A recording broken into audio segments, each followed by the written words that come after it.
one example, I think, a very good example, and one dear to the hearts obviously the Hauenstein Center, is Ralph Hauenstein. With this memory of the need to give back to the folks in the community that got him started. I'm not afraid to be poor anymore. I'm not afraid to be impoverished, because impoverishment is really a lack of relationships. If you have friends, you could live under any circumstance. So suddenly you have people, because of the recession and having lost their jobs, see this window of, my vote means something. What are you going to do for people with mental illness when you're governor of Georgia?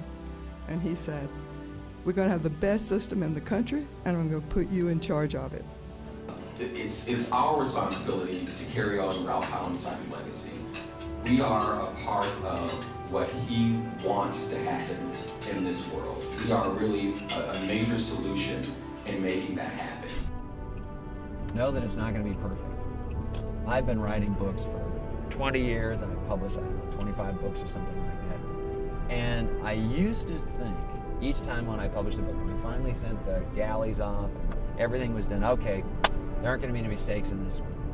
The only books that I don't know that there are mistakes in are the ones that nobody read. And that very much struck me, because the value that we place on economics in our society and on getting ahead, do we sometimes leave out the people aspect? When a storm came over and the rain fell, Lincoln got out of bed, went to the grave, and threw himself physically on the grave, on the mud, because he could not stand the thought of the rainwater reaching her body. In matters of fashion, simply swim with the current. In matters of principle, let us continue to stand like a rock. But your soul belongs to yourself. And so it's a notion that you do need to, yes, follow duties when you can, but if it stands opposed to your core, to your values, to your well-being, to your salvation, ultimately, then you need to take the courageous path rather than just follow an order.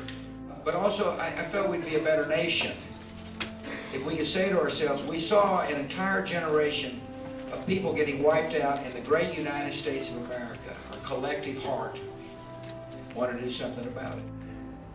You've set the bar very high on the requirements for this award, and in years to come, I think great people will be at this podium accepting the award.